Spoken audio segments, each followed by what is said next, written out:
You are listening to a free version of the Majority Report with Sam Seder.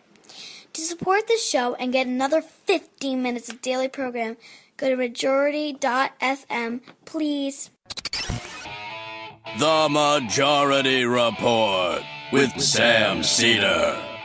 It is Wednesday, December 6, 2017. My name is Sam Seder. This is the 5-time award-winning Majority Report. We are broadcasting live steps from the industrially ravaged Gowanus Canal in the heartland of America, downtown Brooklyn, USA. On the program today, Washington Post political reporter Dave Weigel, live from Bama, Alabama, on the imminent Roy Moore-Doug Jones race. Meanwhile, in Washington, Trump recognizes Jerusalem as the Israeli capital, causing, obviously, or soon to cause, I would imagine, great consternation in Arab and European countries, and also making the United States no longer a fair broker. Meanwhile, ACA fix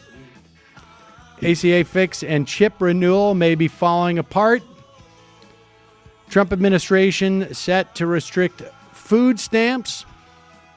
We got massive wildfires in South Carolina, and time to go.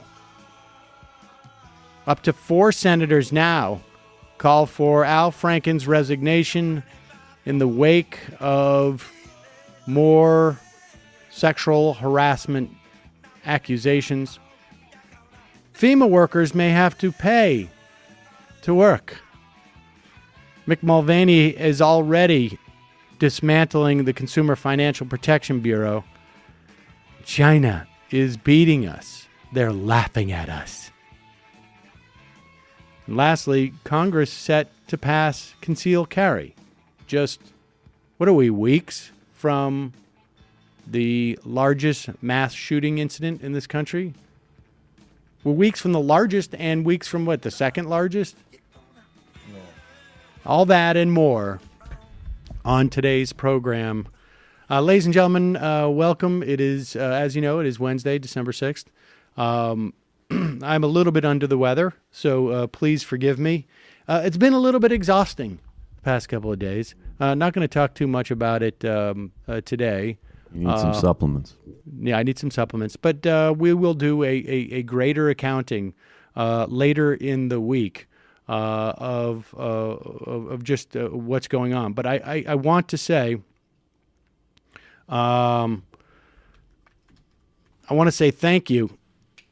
I want to say thank you to all of the people who have been incredibly supportive of this program, both by becoming members, by donating, by tweeting out stuff, by simply sending emails or texts. I mean, I've gotten, it's been incredibly gratifying. I think I said this probably multiple times on the show yesterday, but it really has been like attending your own funeral. Because frankly, I don't think I'm going to have this many people at my funeral that have been, I don't.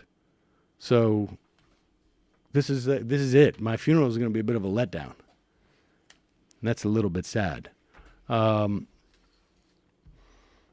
was just thinking of Matt being like, he was a pretty good guy. Yes, I think Matt's rousing.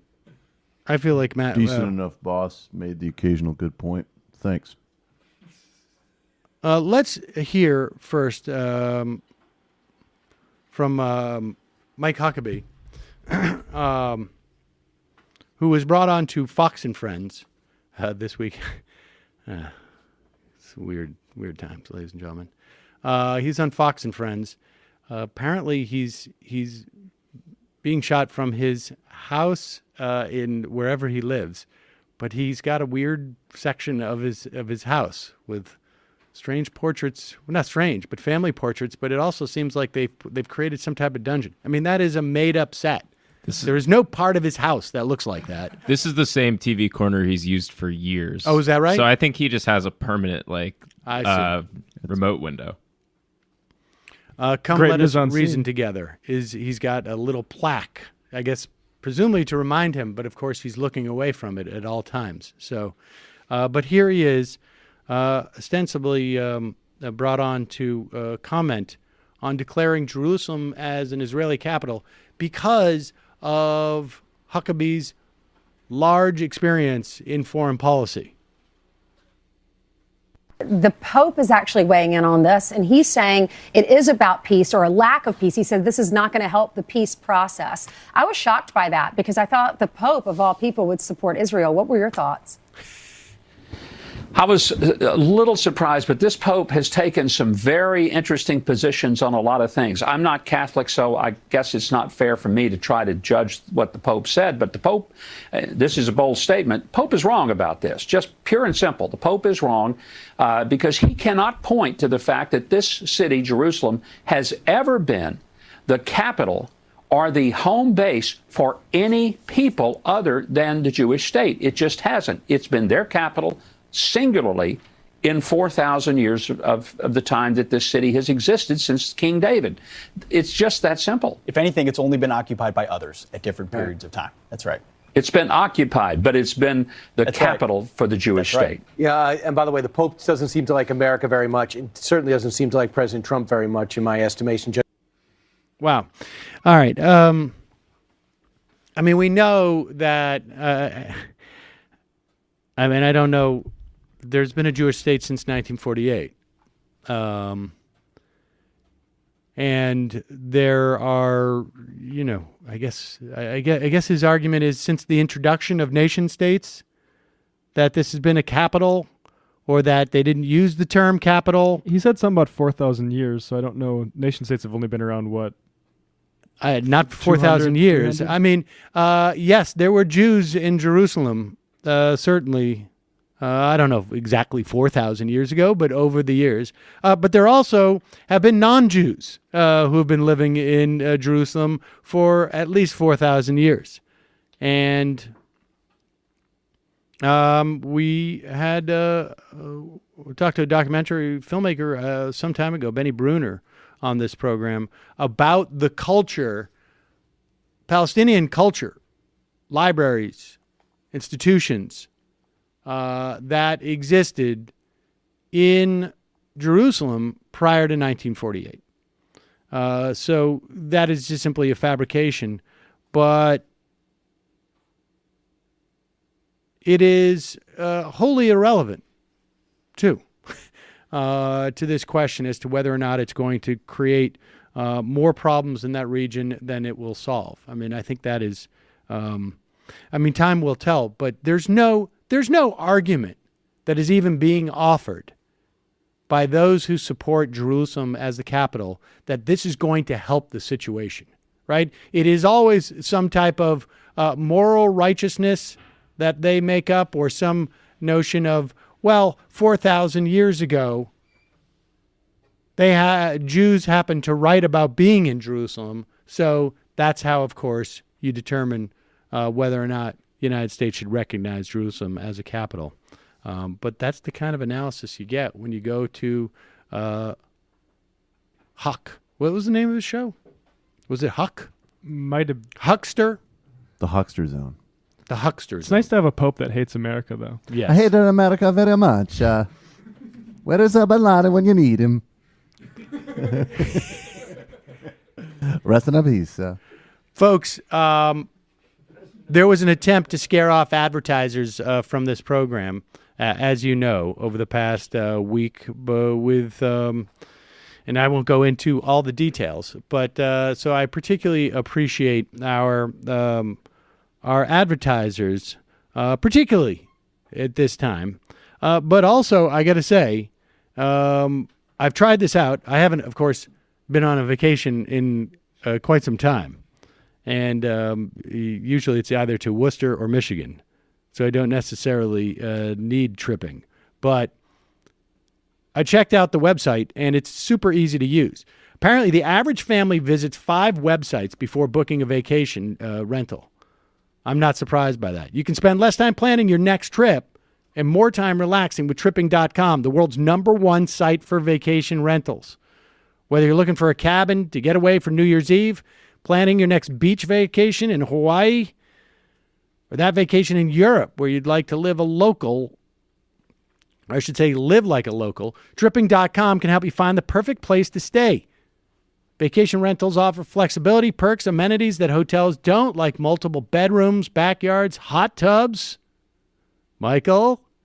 Free Wi-Fi and even fully stocked. I don't know why it occurred to me. There's a lot of implications about hot tubs. When I hear hot tubs, I think Michael. When I hear fully stocked kitchens, I hear Matt, just because you don't want to go out and shop, right? Yeah, but he also doesn't want to You should think of delivery. That's true, too, yeah. Yeah, Matt's a deep. Yeah, I was going to say, so you can have a quick bite on the go and plan your own meals.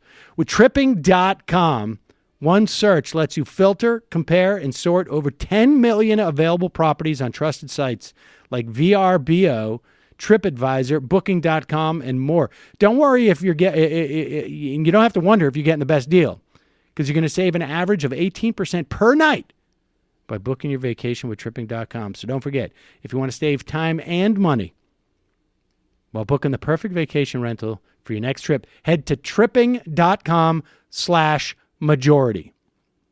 That's Tripping, TRIPPING.com/majority. Tripping.com/majority.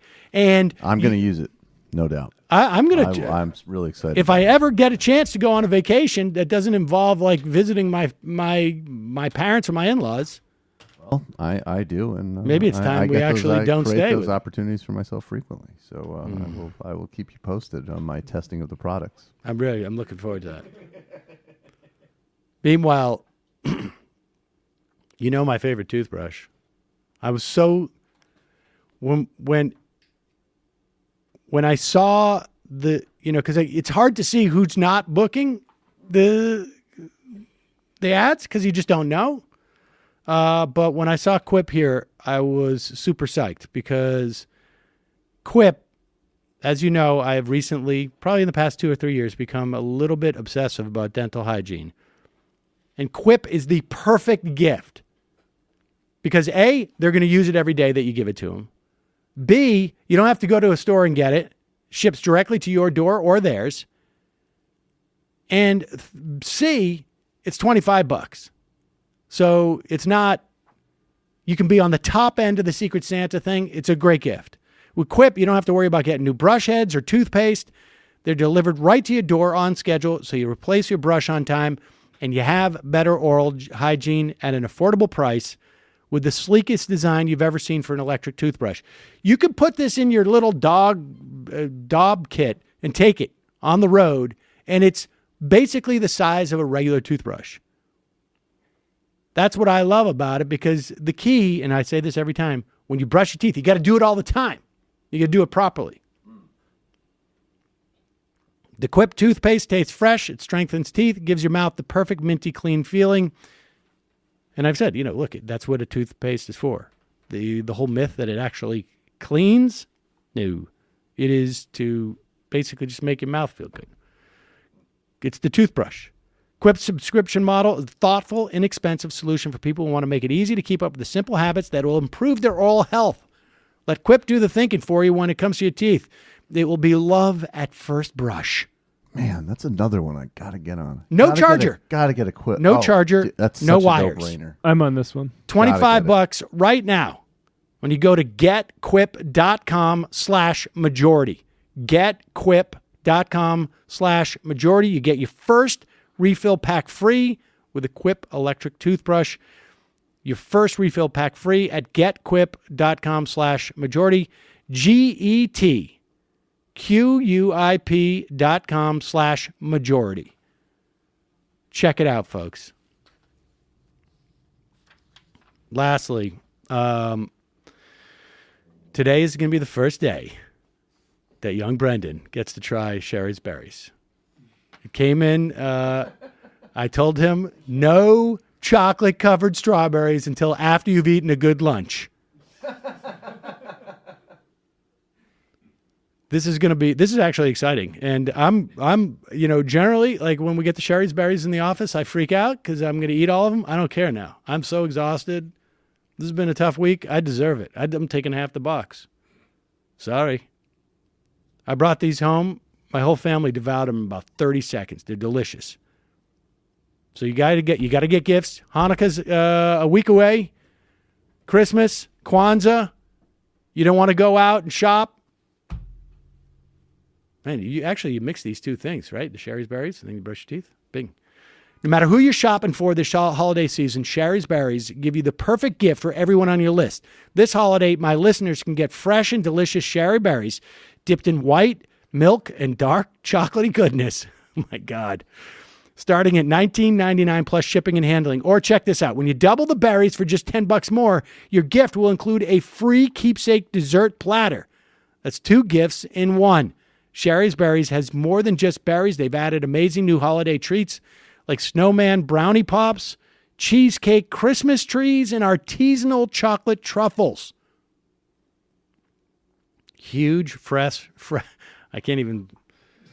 I'm gonna have a meltdown. Fresh, juicy berries topped with rich chocolate chips, chopped nuts, and signature swizzles. Oh my God! Honestly, hello. You can see I'm getting all I'm starting to freak out a little bit. Look at my Twitter feed. The gifts arrived and packaged in Sherry's Berries signature gift box.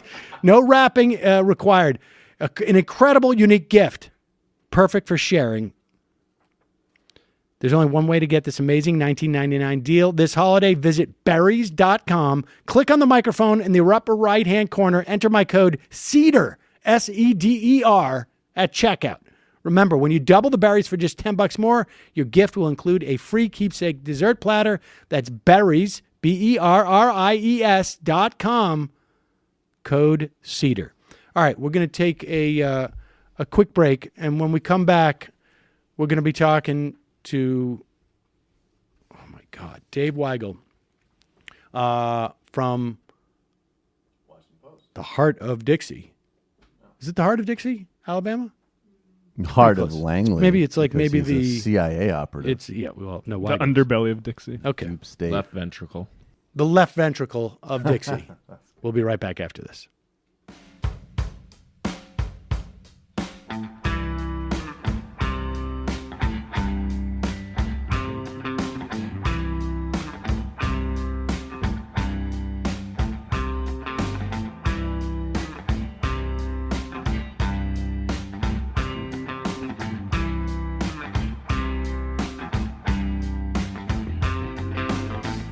Bless my heart, bless my soul. Didn't think I'd make it to 22 years old.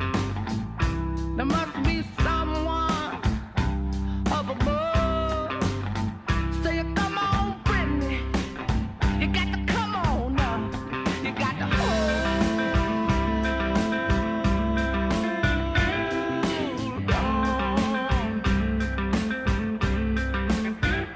Yeah, you got to hold on.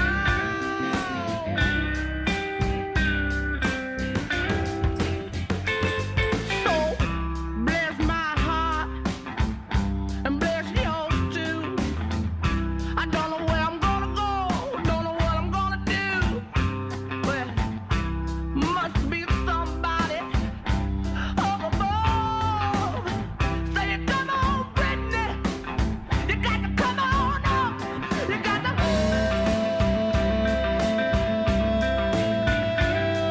on. Yeah, you got to hold on. Yeah, you got to wait. Yeah, you got to wait. But I don't wanna wait. I don't wanna wait. So bless my heart, bless my mind. I got so much to do. We are back. Sam Seder on the Majority Report on the phone. It is a pleasure to welcome back to the program Washington Post national political reporter Dave Weigel. Did I get your title right? Yeah, that sounds right. It's weird. Like, if you call me a staff writer, that's fine. If you call me a political reporter, that's fine. It's like the Pope has like 10 titles, so use one. You're good. Pope is not one of your titles. Is that my understanding? No, that's not me. That's the other guy. All right. So, Dave, you are in Alabama at the moment. Is that correct? I'm in a very rainy Mobile, Alabama. I was with Roy Moore and Steve Bannon last night, in close proximity to them, and I'm heading back north. Really, about probably 4 hours to depending, to cover the Doug Jones campaign. So I'm doing it all. All right. Well, so give us your general sense. I mean, I've seen polling that has come out that seems to be more or less all over the place. But first, I guess, how would you characterize the polling that you're aware of, and then tell us what you get your sense from being on the ground there? It's really good to be on the ground here, like more than usual, because this is a race that I have parachuted into since the summer. I came in kind of wistful for when I came in to talk to Doug Jones, and they said, "Hey, he's free in like 10 minutes. Just come over," which is not something he can do anymore, because no one gave him a shot. So people are fairly ashamed to admit they support Roy Moore unless they're in very rural areas where everyone supports Roy Moore. If you drive around, and lawn signs don't vote, but they're not useless. You drive around, I mean, you see places that everyone will tell me voted for Trump, and I'll check, and they voted for Trump, and you see Jones signs proudly in the front of people's yards. So it's one of these cases where everyone who wants to vote for Jones is like saying so, ringing alarm bells. They want the world to know. But there is a big vote out there for Roy Moore that would have been a much bigger vote for any other Republican. I mean, if I changed my name and presidency and I became a Republican candidate and I didn't sexually assault anyone years ago, I'd probably be leading by like 15, 20 points. Right. So it is, but you have found in the last couple of weeks something, and Bannon, he didn't make it explicit, like Dean Young, who's a Mobile-based defender, ally of Moore, he made it explicit. You basically have people who want this to be a replay of the Access Hollywood situation, where it breaks in the Washington Post a month before the election, and in the time between then and the election, people find a way to rationalize voting for the guy anyway.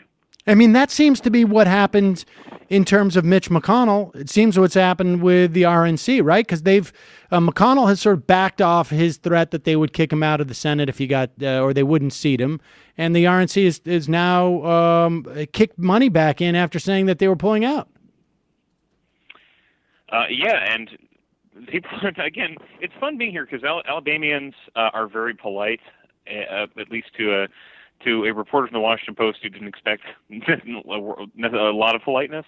I mean, even last night at this Moore rally, these are the hardest hardcore Moore supporters, and they're happy to talk to me. You know, they'll have like a joke about the Washington Post first, but they're very explicit. They had Moore done this stuff, they believe they wouldn't be voting for him. But you've seen in every poll, the horse race is one thing, but when you go down into the poll and Republicans are asked if they believe these allegations, they went from 25% believing them to closer to 0% believing them, and part of that is like polling math. There are people who are independents who usually vote Republican. This is a state where you're not registered Republican; you just go in for whatever primary you want.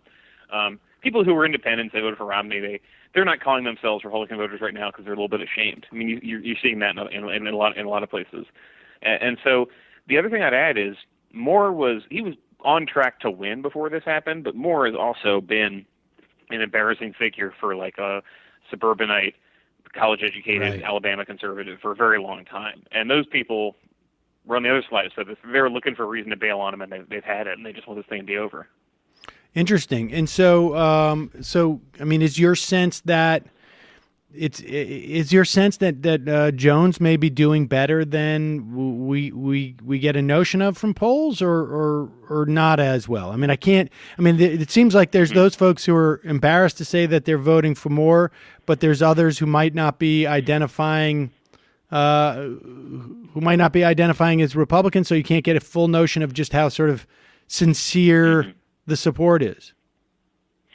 Yeah, it's harder than usual to determine because Republicans are basically a black box when it comes to what they're doing to support the guy. If you go to Republican offices, you try to find a phone bank, They existed before the scandal broke. It's hard to, they're not really opening it up now. Moore's campaign is very tiny. They have only a handful of full-time staffers. They have national. I mean, a lot of people you see on CNN defending him are not even in Alabama. They're just like conservatives who have known the guy and are calling in to help him out. It's very Trump-like, and I think despite the Virginia election, which kind of shook off a lot of trauma people had about, or liberals had about, man, maybe we're always going to lose elections. Maybe there's a secret vote that comes out and smashes at the last minute. That calmed a couple of nerves, but not a lot of them, because Moore has proven to have this base that will turn out in any election. The question is whether the RNC is going to help turn people out, and whether the Alabama GOP is actually going to turn these people out. And as we're talking, I don't think the Al Franken thing was actually affecting votes down here. There's this theory, I think Matt Iglesias from Vox and other people said, that there might be voters who are making excuses for Moore because of Franken. I do think for a day that's going to make some of those suburbanites say, man, all right, do I really want to be less ethical than Chuck Schumer? But not many. I mean, you just have a state where most voters want to vote Republican. It reminds me, frankly, I live in D.C. I moved there after Marion Barry, but a lot of it reminds me of the Marion Barry situation, where no matter what he was accused of, people did not want to replace him with a white Republican, and people here don't want to replace don't even want for a couple of years a pro-choice Democrat. Would there? I mean, you've been in states where elections are 5 days away many times, I imagine. Are there mechanisms that you would see on the ground that you do or do not see now that would indicate that the Republicans are planning a big get out the vote effort, or no? Well, not really, but this is the thing that always goes back to the Trump campaign, because if you were a savvy reporter, and I try to be, and you went to some of these states before a primary with Trump, you'd struggle to find organized Trump support. What's the thing Bill Mitchell said? His ground game is in our hearts. Everyone laughed at that, but that was kind of true. But here are the differences. I let's not trap ourselves in the phantom zone of 2016 forever, if we can. The difference here is Moore is a known quantity in Alabama. Before this, his last election, he was on the ballot with Mitt Romney. He only won by 4 points. Mitt Romney won by a lot more than that. So there are lots of voters who are used to not voting for this guy. The other thing is Doug Jones is not Hillary Clinton. He is pro-choice. And the one mistake people agree he's made, Democrats I'm talking about, and people don't like to hear this, but they'll agree he goofed. He was on Meet the Press. He got another question about abortion, and he didn't answer it very artfully. He said, he didn't want to see any restrictions on abortion. So Republicans have used that to say he's too left wing for the state, but they haven't had the money to say it on the air. And also, he's not Hillary Clinton, not just because there's not 30 years of people learning to hate the guy. I mean, last night I'm at this Moore rally, and I had to pull myself away from a voter I was talking to who had a bunch of transgender Hillary jokes, so I didn't realize we're still in fashion. Not just that, but I don't have any inside sources saying otherwise. I don't think the FBI is going to release a letter today saying they've opened a probe into his email. Right? There's just there's not a black swan event that seems. Geez, if you can have an unlikely black swan event, if I'm not ruining the metaphor enough, right? Just that there are weaknesses he doesn't have that Hillary did, and not to mention he's not a woman, which is also, I think, like just sort of a deficit that, it seems to me that Moore is activating a certain mentality that. I think, a certain mentality, particularly in respect to women, you have people justifying this is the way we do it down here, old enough to set the table, old enough to eat or whatever it is. This attitude is, I think, activates also the sort of the flip side of that coin, which is, or maybe it's not a flip side, but the misogyny towards the other candidate, which obviously, it's not going to be Doug Jones's problem. So what is Doug Jones now? What is he doing the next 5 days? How much? Let me ask you this: how much of an apparatus is there around Doug Jones? How much of an effort is there to not make it appear like it is being sent from Nancy Pelosi and Chuck Schumer? So the Alabama Democratic Party is like one of these houses in a really dilapidated part of town where you can get it for like $10,000, but you need to put $100,000 of work into it. They were really wiped out completely under Obama, and for reasons that probably take too long to get into on a show like this. Like what happened all across the South, most of the white Democrats lost their races or got gerrymandered out, and black Democrats who have not won statewide ever, they kind of controlled the party apparatus. So Jones did exactly what you're supposed to do to win. He has helped the Black Democratic Conference in the state. He's given the money to get out the vote in the Black Belt, which is kind of Montgomery and a straight line towards Mississippi. He's done that. But he's otherwise had to kind of build a campaign from nothing, and he's had outside support, but it's not quite. I saw a lot for Ralph Northam in Virginia, and that's a state that has a good Democratic Party. It's not as much as that. It is. You see signs everywhere. It is not the same thing where you're constantly seeing digital ads and you see people going to phone banks, and yeah, you'll stop by a phone bank and people are there, but it is not the. It's not the cause, like the cause of the year, the way that Virginia race was, or even John Ossoff's race was. But like it's visible and there's a lot of it. And when he shows up to places, he gets a crowd. He gave a speech yesterday to kind of reset the race, and with a more kind of negative tone about Moore. He had 100 people show up on short notice, and Moore had, with like a week's notice and guest stars, about 300 people in a really Republican part of the state. So like that's the thing about this. It is not hitting people as this world struggle for supremacy in the Senate. And I think because that's hurting each candidate in different ways. I think it's probably more helpful to Jones that he wouldn't be like the vote who flips the Senate completely. Right. And it hurts more a little bit because they end up making this kind of Calvin Ball argument that if Jones wins, that's one less vote for Supreme Court justices who you agree with, and that would be bad because then maybe Roe versus Wade wouldn't be overturned. And like it's something I've seen work in other races when Obama was president or when Nancy Pelosi was speaker. And here it's like a push. It's not selling quite as well. I mean, it's equivalent on some level to vote for Donald Trump because you'll get Neil Gorsuch. I mean, maybe not but you'll get that Supreme Court seat. There is no similar sort of, I guess, urgent appeal. And I mean, that's interesting. Yeah. No, that's another thing. That's important. I mean, like people are aware. People whose number one issue is they're conservative and they want the Supreme Court to be conservative. Like they'll vote for him, but it's not. They were willing to choke down anything because Trump was going to literally appoint a Scalia replacement. It's just like it's not that visceral anymore. That's interesting. And so, okay. Lastly, let me ask you this then. In the Al Franken thing is obviously like you said, it was not going to maybe make a big determination here as to what's going on. But have you heard anything? I mean, I know you're in Alabama, but in terms of Al Franken, I mean, I think we're now up to 10 senators, 11. It's been 7 more, I think. Did one come in while you were talking to me? Yeah. In fact, when we started the show, we were at 4 senators, and now there's 11 calling for him to resign. I mean, he can't. I'm going to hold my breath until there's 13. Well, I mean, that's right. I mean, right? I mean, it's over. He's going to have to resign.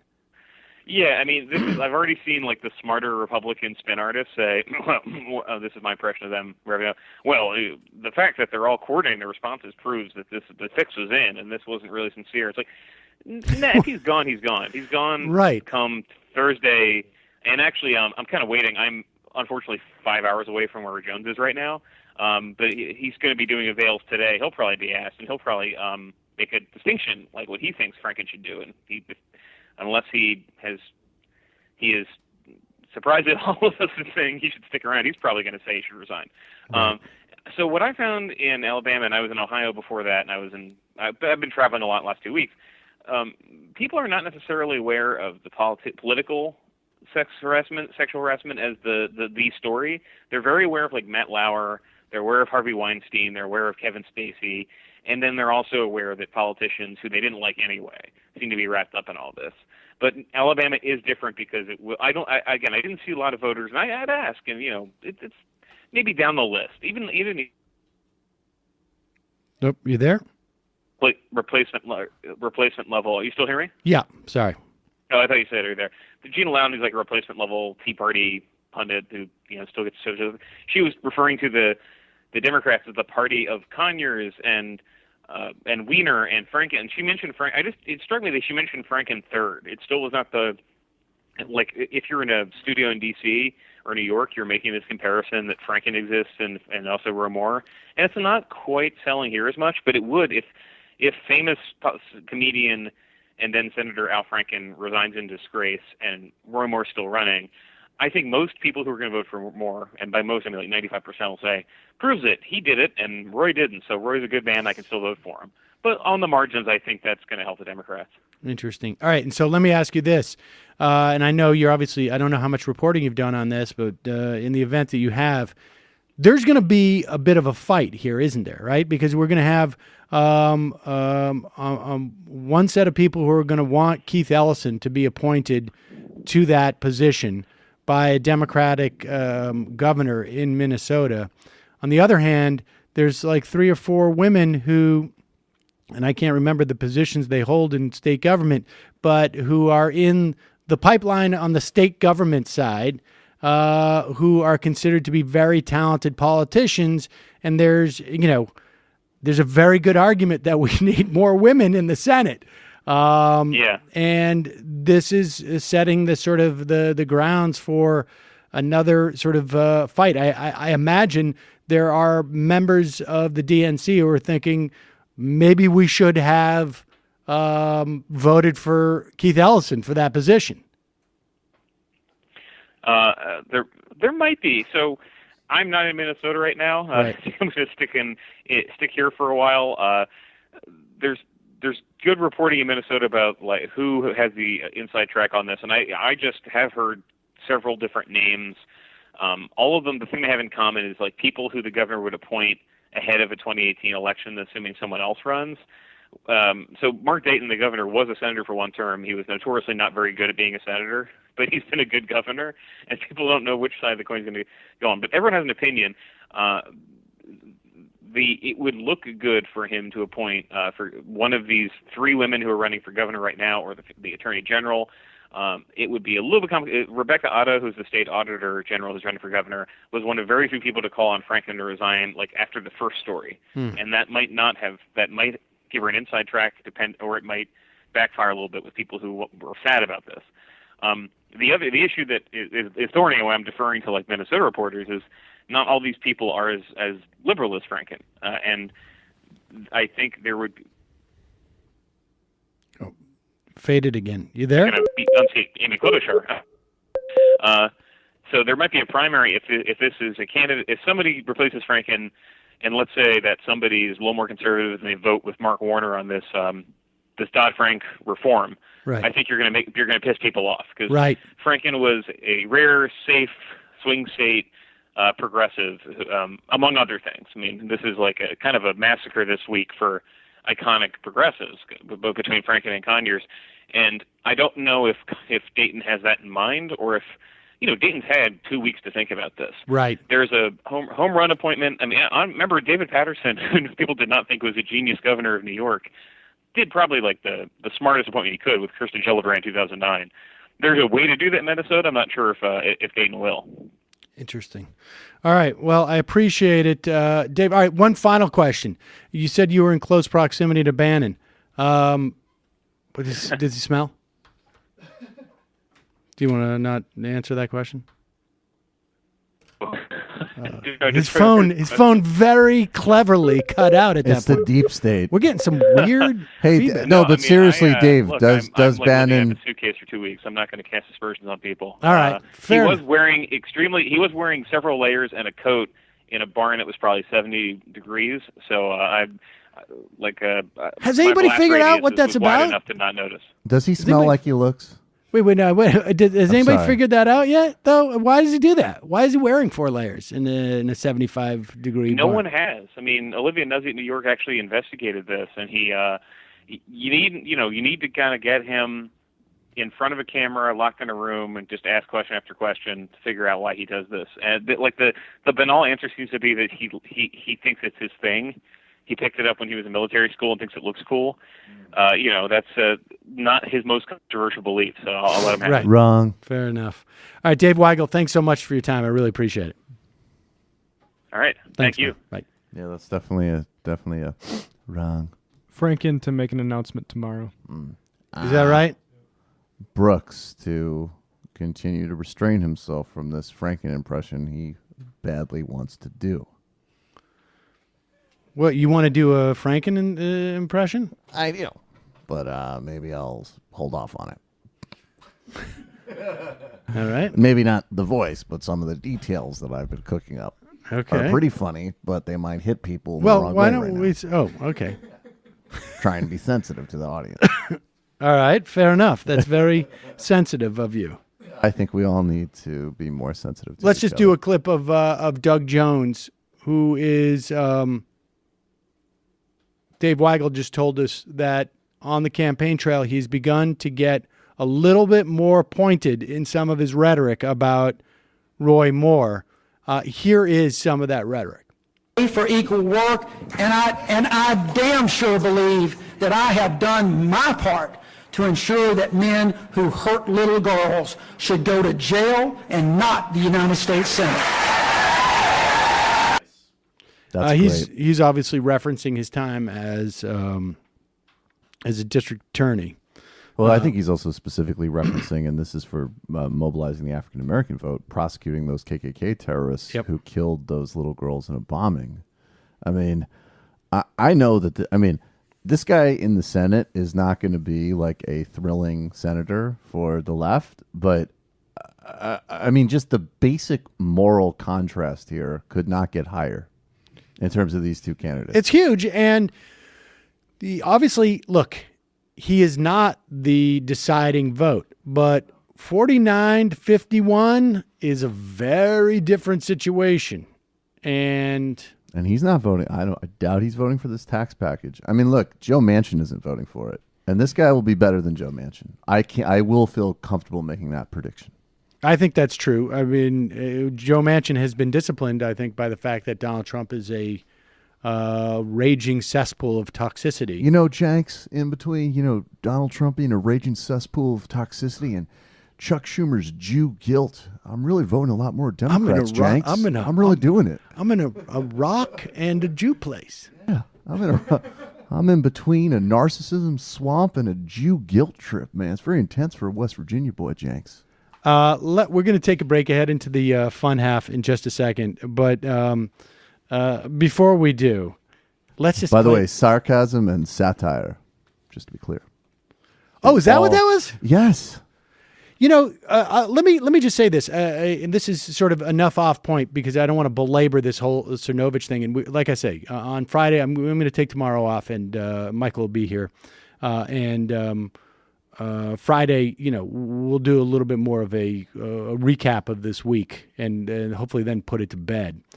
Except for, of course, of the documentary, which we're working on, which I'm actually getting very excited about. Got really, I'll tell you later, but I got a brilliant guy who's done a lot of Cernovich research has reached out about it. Yes, I know that, and also, if people want to help with that project, one thing you can do is search for all those tweets, particularly on the 28th of November, the 29th of November, the 30th of November.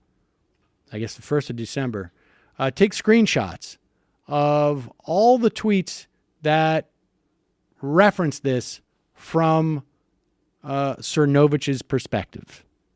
Does that make sense? Yes, that makes sense. Because it's a project we're working on. I mean, that's actually that. You just take a screen grab, send it in. If you get 10 of them, great. You got 50 of them, great. I think we need to look. We're doing wallpaper. Right. We're going to do a wallpaper. I mean, if this guy is going to be MSNBC's informal ombudsman, I think we really need to know who he is. Well said. But the other thing is that, there's some people who have been talking about this as a dumb joke. I'm getting a little bit nitpicky here, but it wasn't a joke. A joke is a specific thing that has a construction. This was meant to be not unlike a, Jonathan Swiftian satire. Did you see Jeet Heer's tweet about that? It was like MSNBC fires contributor for advocating disgusting Irish baby eating proposal. Yes, that's not a joke, right? It's satire. It is supposed to. You're suggesting something that is supposed to be is both shocking and ironic, and so that's what it is. I mean, because I just don't like the idea that it's judged on the context of a joke. Because I'm not. I mean, I've written jokes in the past, but I'm not a joke writer per se. I'm more of like a mildly amusing. I'm an amuser. Now that's a good joke. And this what I found also highly amusing. And in fact, it occurred to me that maybe this is a good guest for this program. But a guy named Robert McElvain, right? Am I saying that? McElvaney. Was on CNN. He is a historian of the Great Depression. And he is making the case, and I think it's a very good case, that the Republican tax bill is unprecedented, at least in the post-Great Depression. But it is precedented in very close to the Great Depression. You'll hear a lot of reports, too, about this tax bill that are just, it has glitches and like just the physicality of it. There's writing, I mean, because they threw this thing together so quickly. But here is how he deals with Stephen Moore. Stephen Moore, of course, is the hack, shill, Heritage Foundation, Trump economics. I mean, Trumponomics is probably the best way to say what field he works in. He's been doing this for a long time, but he's just honestly and here is that segment. The position of Republicans then and now is take the method and try it. If it fails, deny its failure and try it again and again and again. Talk to us about that. Yeah, well, at least for a little over a century, you go back to William Jennings Bryan in 1896 in his famous Cross of Gold speech. He said there are two contrasting views of how government and the economy should work. One is that you should make the people at the top richer and richer, and their prosperity will leak through on those below. Bryan said correctly that the democratic idea is the other way around, that you should try to make the masses prosperous, and then all those that are dependent on them will rise with them. And that's been the distinction ever since. He was talking about leaking through. That's the source of this term we now use of trickle-down economics, which we've had a couple of the Trump advisors just come right out and say recently, yes, I believe in trickle-down economics. Well, trickle-down economics has never worked. And the 1920s is a perfect example of that. The idea in the 1920s was the least government we can possibly have, the least regulation you can have, massive tax cuts. There were three different tax cuts in the 1920s. The Republicans were in charge of the government entirely during that decade, as they are at the moment, and they were able to do whatever they wanted. And what they wanted was mainly what was being pushed by the Secretary of the Treasury, Andrew Mellon, who was one of the richest people in the world. And Mellon pushed through these three tax cuts. So, Robert, the most important of which was the Revenue Act of 1926. Robert, you got to start And what it did was very much what this current Republican bill does. He's not stopping. Republican Senator Stop, George Robert. Norris of Nebraska said at the time that this bill would give more tax benefits to Mr. Mellon himself than the aggregate of almost all the people in his state. Here's and it's the same thing now. Mr. Trump and all sorts of other very wealthy people get by far the vast amount of benefits from this. All right, Trump guys. says, oh, this is going to kill me. Thank you all. That's it for us today. See you back tomorrow. Bye. Oh, this isn't fair. This isn't fair. Wait a second. He just told all this actual history, and I didn't have my chance to sling my bullshit. I didn't have a chance to lie about it. Don, do something. First off, I'm quite convinced that McElvaney's earpiece was out. Yes.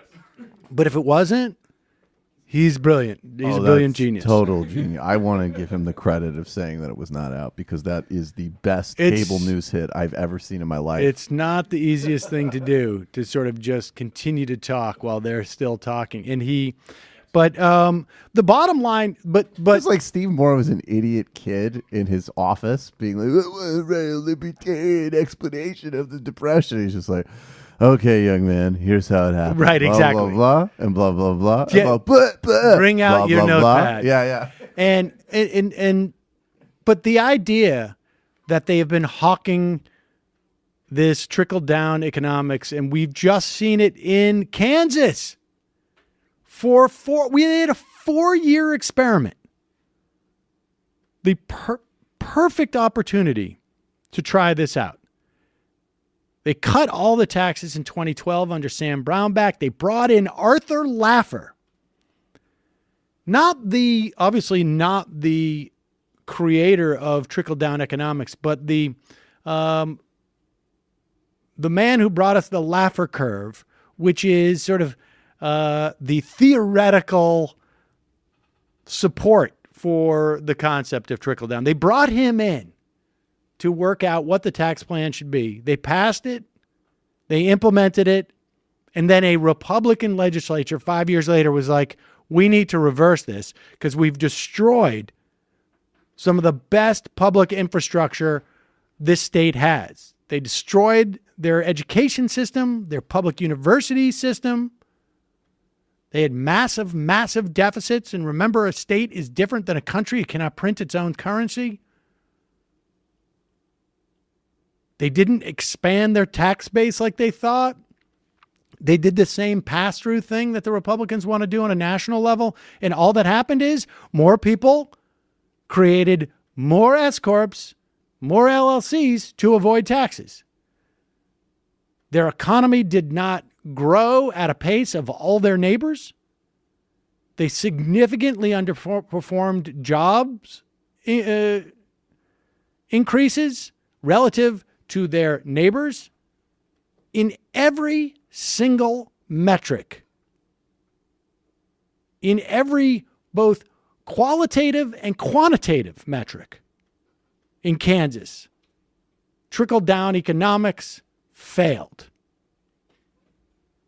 So what do? Well, of course, let's do this on a national level. And then maybe all of us, like Sam Brownback, who has now been appointed ambassador to Ether, he's now the ambassador to religion, ladies and gentlemen. I don't know where he just floats above the country somewhere and greets angels. That's what they're going to have to do when they pass this tax bill. Don't forget, folks, I mentioned this earlier. Just because I don't get to go anywhere nice doesn't mean that you can't. Tripping.com lets you filter, compare, and sort over 10 million available properties on trusted sites like VRBO, TripAdvisor, Booking.com, and more. Don't wonder if you're getting the best deal on New Year's Eve cabin or a winter beach vacation. Save an average of 18% per night by booking with Tripping.com. Bottom line, to save time and money while booking the perfect vacation rental, head to Tripping.com/majority today, folks. Tripping.com/majority. All right, we're going to take a quick break, head into the fun half. Again, thank you so much for becoming members of this program. Thank you for your support. I honestly, even for someone who is so at arm's length from his emotions, it has been really moving and gratifying to me. I can't get over the support and the kindness that you people have showed me and this program. I mean, and I know a big part of it is also just sort of saying, like, our media outlets cannot be taking their staffing decisions on the cue of right-wing charlatans. I have ideas on how to staff media. Also rape, dating, and pizza. He said to CNN today, I've been emboldened. Of course he has. And of course, yeah, and MSNBC's like, is there anything else you'd like to run by us? You have any other comments on satire or media standards? I've heard. Pizzagate guy? I have heard they're actually letting him pick out the specials at the commissary. Yeah. Oh, commissary. The Seder word. Boom. All right, folks. See you in the fun half. 646-257-3920. 646-257-3920. The I Am Well, you can IM us through our app, which you can pick up at majorityapp.com. It's totally free. You might as well do it. Oh, don't forget, justcoffee.coop, fair trade coffee, tea, or chocolate. You have a week and a day or two to order your Just Coffee and get 30% off with the code MRHoliday. Last night, the Michael Brooks show, a cavalcade of progressive and left-wing guests. You can check it out on iTunes or on YouTube. See you in the Fun Half.